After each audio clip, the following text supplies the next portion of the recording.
The hypocrisy of electoral forgetting, criticizing the leaders we elect, and the path to true empowerment. In the complex dance of democracy, citizens hold the reins of power through their votes, but this authority is frequently squandered in fleeting impulses, leading to a chorus of complaints when elected leaders inevitably stumble. This electoral forgetting, where the public vilifies politicians while erasing its own role in the selection process, exposes a critical weakness in civic responsibility. Around the world, from South America to North America to Asia, electorates decry government failures, conveniently forgetting that these leaders rose to power on waves of popular support. This video argues that such selective forgetting not only erodes the foundations of democracy, but sustains endless cycles of social stagnation. Drawing on contemporary cases from Colombia, the United States, and India, we observe how elected officials endure rejection from the very voters who empowered them. Rather than descending into fruitless criticism and character assassinations, citizens must adopt proactive strategies to improve their nation's social, economic, and political landscapes, starting with rigorously researching candidates before voting and avoiding common pitfalls that distort judgment. Consider Colombia, where Gustavo Petro's 2022 presidential victory ushered in a progressive era, with promises of environmental justice, social equality, and lasting peace. Earning over 50% in the runoff, Petro's mandate drew fervent support from urban youth, indigenous groups, and the working class, eager for change after decades of conservative dominance. By mid-2025, however, disenchantment reigns, with accusations of authoritarian tendencies, diplomatic blunders, and policy blockages dominating the discourse. Petro's administration has been criticized for polarizing tactics, such as branding critics as far-right, which has deepened national rifts, while lapses in security and economic hardship are blamed for pushing the country toward instability. His recent dispute with the United States, alleging that U.S. anti-drug operations amount to genocide against Colombians, has inflamed tensions and jeopardized vital alliances. Even seemingly minor missteps, such as disparaging comments about names like Brian, have amplified public frustration with his style. Social media buzzes with regret from former supporters, who now mock Petro's idealistic but inept governance, inadvertently fueling conservative sentiments. This shift is stark, as Petro's once celebratory electorate now leads the attacks, overlooking that his election was a collective rejection of the status quo, highlighting how electoral forgetfulness fuels perpetual instability. In the United States, Donald Trump's 2024 re-election as the 47th president reflects this dynamic, with his victory built on promises of economic revival, strict immigration controls, and nationalist fervor, appealing to disaffected workers and suburbanites amid the challenges of post-pandemic recovery. Sworn in January 2025, Trump's tenure has quickly drawn condemnation for perceived incompetence, autocratic impulses, and divisive politics. Scholars and commentators denounce his attacks on democratic institutions, including purges of perceived adversaries and cuts to progressive initiatives, raising alarms about rising authoritarianism. Actions like cutting education budgets and questioning electoral processes have alienated segments of his base, exacerbating economic divisions. Polls indicate a decline in approval, with more than half the population anxious about his record and viewing his circle unfavorably. On platforms like X, detractors, many of his own voters, criticize the cost-inflating tariffs on key industries and his intolerance of dissent, framing him as ego-driven.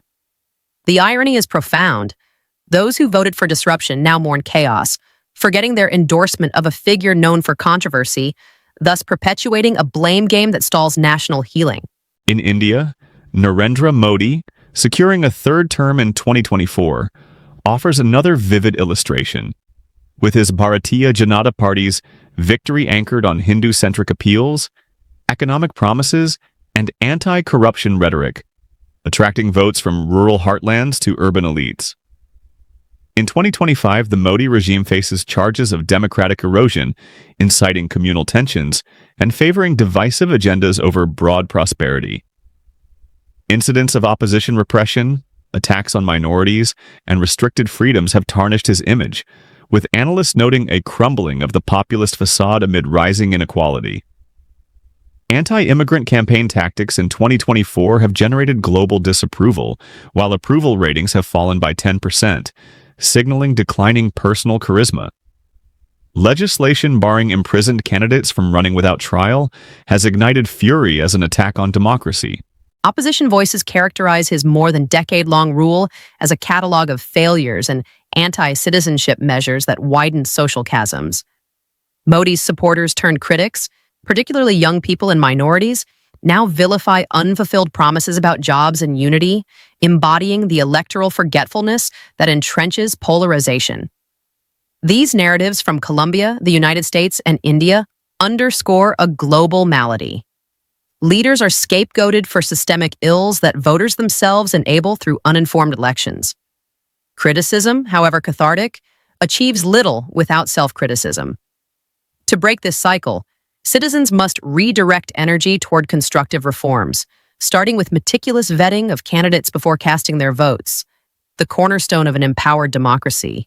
First, researching candidates requires a structured and multifaceted approach to uncover truths beyond superficial campaign narratives. Start by consulting diverse and credible sources, official biographies on government or party websites, independent fact-checking organizations like factcheck.org or PolitiFact in the United States, or equivalents like Alt News in India and La Silla Vacía in Colombia. Dig into voting records through legislative databases, for example, Congress.gov for U.S. politicians or the Indian Parliamentary Archives, to assess consistency on key issues like healthcare, the economy, or the environment. Analyze financial disclosures to identify potential conflicts of interest, such as corporate donations that could influence policy. Consult nonpartisan analyses from think tanks like the Brookings Institution or local NGOs, which offer balanced assessments of platforms. Complement this with investigative journalism from reputable outlets across the ideological spectrum to assess character and past performance. Attend debates or town hall meetings, either virtually or in person, to observe spontaneous responses and review endorsements from trusted civil society groups. Finally, cross-check social media claims with primary sources to verify authenticity, ensuring decisions are based on evidence rather than emotion. Equally crucial is knowing what to avoid in this research process, as mistakes can lead to distorted perceptions and regrettable votes. Avoid echo chambers by diversifying your sources of information. Relying solely on partisan media or social algorithms reinforces biases and hides flaws. Don't fall for charisma or slogans. Glossy ads and viral memes often mask substantive shortcomings, so prioritize policy depth over personality. Dismiss unsubstantiated rumors or deepfakes proliferating online. Always verify through multiple corroborated reports. Reject single-issue voting unless it aligns with broader values, as it overlooks comprehensive governance needs. Avoid last-minute decisions driven by peer pressure or fleeting scandals, which can overshadow long-term implications. Finally, avoid hubs of misinformation such as unverified blogs or conspiracy-laden forums, opting instead for peer-reviewed or officially sanctioned data to encourage rational choices. Building on this foundation of informed voting, broader civic engagement amplifies the impact. Become active in local politics, join community boards, volunteer for issue-based campaigns, or initiate petitions for reforms in education or infrastructure. Grassroots efforts such as local peace councils in Colombia or self-help groups in India illustrate how citizen-led initiatives can drive change independent of national leadership. Economically, strengthen local economies by supporting small businesses, advocating for fair trade policies, or backing vocational training programs to improve job skills. Politically, channel accountability through constructive channels like oversight committees or peaceful advocacy rather than destructive attacks. Socially, promote unity through intergroup dialogue and volunteering in areas like poverty reduction or environmental conservation, countering the divisions that leaders often exploit. At its core, the saga of elected leaders turned villains, from Petro's turbulent tenure in Colombia to Trump's polarizing resurrection in the United States and Modi's waning dominance in India, reflects our collective myopia. Electoral forgetting thrives on blame shifting, but true progress demands ownership. By rigorously vetting candidates, tapping into credible sources while avoiding bias and misinformation, and expanding efforts towards sustained action, citizens can transform themselves from passive critics into architects of prosperous societies. The ballot is not just a right, but a responsibility. Handle it wisely, and the reflection on our leaders will ultimately inspire pride rather than regret.